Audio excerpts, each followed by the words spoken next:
My name is Justin, and I wanted to know more about what was the process of trying to find capital when you had pledged the $100,000. Was it difficult? Did you know where to look? I kind of broke it into pieces, right? So there was a debt piece and there was an equity piece, and it's a good question. So I was talking to folks who could be investors. So I talked to some customers, I talked to some of our lawyers, and then I started talking on the debt side, and I talked to a bunch of banks. And first I had to lay out the business plan, lay out the financials. This business was a $17 million business at the time, and what was it going to be over the next 5 years? So I had to lay out a 5-year plan, and I had to show investors if they invested, their money today, what was it going to mean 5 years from now if we hit this plan? And I gave them a very conservative plan and a target plan and a sort of a home run plan, so they could see what the range was, and then had to show the banks, the modeling of what would happen when we borrowed this amount of money, how much free cash flow we had to pay the interest. So, how safe was this as a loan? We needed a very small loan, and there weren't that many banks, quite honestly, that would lend us this kind of money at decent rates. I got very lucky. What I did was I first pitched all the banks that I knew would never give me the money. So I went and pitched them, and I got the experience of sort of engaging and interacting with them.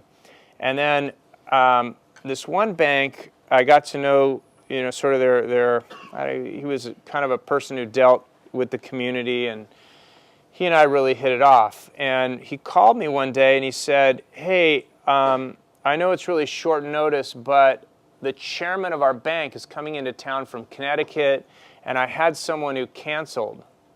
And would you be willing to meet with him for lunch, because I got an empty spot and I want to fill it?"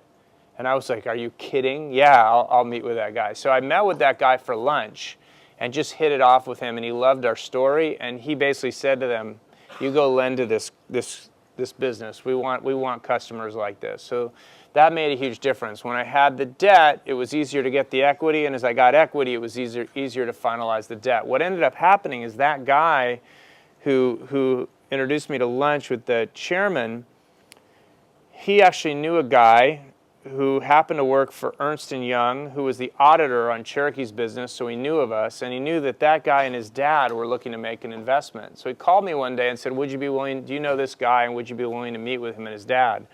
So I ended up meeting with them, and they ended up, Bob, the son, ended up becoming my CFO and an investor, and his dad ended up becoming my largest investor. So sometimes, you go out and you meet people, and those people lead you to other people.